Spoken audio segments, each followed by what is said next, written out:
तिरुपति बालाजी मंदिर की संपत्ति 2.5 लाख करोड़, पद्मनाभ स्वामी मंदिर की संपत्ति 1.64 लाख करोड़, वैष्णो देवी मंदिर की सालाना कमाई 500 करोड़ रुपए, काशी विश्वनाथ मंदिर की संपत्ति 120 करोड़ रुपए।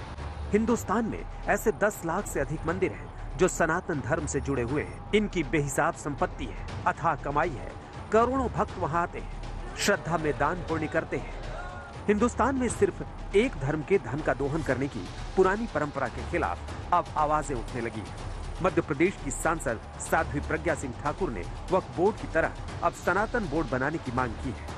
हिंदू अपने नियम कानून पे चलता है, धर्म की बात करता है, धर्म में जीता है और वो कहीं किसी का विरोध नहीं करता है। एक विडंबना है कि हमारे सनातनी देवी देवताओं के मंदिर ये सब ट्रस्ट को बन गए हैं तो वो सरकार के हाथ में चले जाते हैं। इससे मुक्त होना चाहिए और हिंदू का धन यानी श्रद्धा का दान जो मठ और मंदिरों में लगता है वह हिंदुओं के विकास, हिंदुओं के बच्चों के पढ़ाई लिखाई में, उनके रोग निदान में, मंदिरों के भव्य निर्माण में और हमारे सनातन के विकास में लगना चाहिए। यही हमारी प्रक्रिया है और इसलिए यदि सनातन बोर्ड की आवश्यकता पड़ी तो वो बनना ही चाहिए।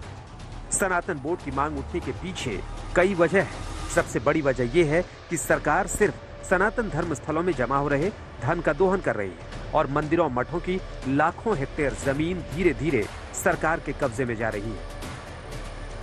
हमारे मंदिर जो है ना स्वतंत्र होना चाहिए, उनके अपने एक नियम कानून होना चाहिए कि पुजारी पूजा करेगा पर उसके ऊपर किसी प्रकार का ऐसा प्रतिबंध नहीं है कि गवर्नमेंट का प्रतिबंध है। कभी कोई गवर्नमेंट, कभी कोई विरोधी गवर्नमेंट आ गई तो उसने अपना विरोध करना प्रारंभ कर दिया। कहीं कोई अभी जब पिछली 15 महीने की सरकार थी तो उसमें जो मंत्री थे, सांस्कृतिक मंत्री, उन्होंने तो मंदिरों की जमीन पर ही तमाम सारे नियम कानून बना दिए थे। भारत में सनातन से जुड़े करीब 10 लाख मंदिर मठ तीर्थ हैं, जिसमें से करीब 4 लाख से अधिक मंदिरों मठों की कमाई पर सरकार का कब्जा है। उस कमाई में से मंदिरों मठों के विकास के लिए नाम मात्र की 7 से 15% रकम दी जाती है।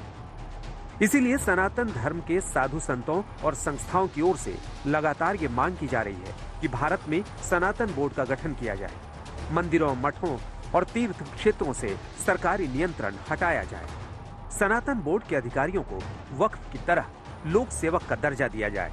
एक तथ्य ये भी है कि आजाद हिंदुस्तान में लोकतांत्रिक चुनाव आने से पहले ही मंदिरों मठों पर कब्जे के लिए कानून बनाए जाने लगे थे। दूसरी तरफ मुस्लिम धर्मार्थ संपत्तियों की सुरक्षा के लिए 1954 में ही वक्फ बोर्ड बना दिया गया था। आज हालत यह है कि हिंदुस्तान में सेना के पास 18 लाख हेक्टेयर जमीन है, रेलवे के पास 12 लाख हेक्टेयर जमीन है, तो वक्फ के पास 8.5 लाख हेक्टेयर से अधिक जमीन हो चुकी है, जबकि 2009 तक वक्फ के पास सिर्फ 4 लाख हेक्टेयर जमीन ही। वक्फ की जमीन में तेजी से हो रहे इजाफे की हालत यह है कि आज कभी पूरा का पूरा गांव वक्फ की संपत्ति घोषित कर दी जाती है तो कभी 1000 साल से चले आ रहे मंदिरों की संपत्ति पर भी वक्फ दावा ठोक देता है। पिछले दिनों तमिलनाडु में एक गांव की 57 एकड़ जमीन पर वक्फ ने दावा कर दिया है। आज तक के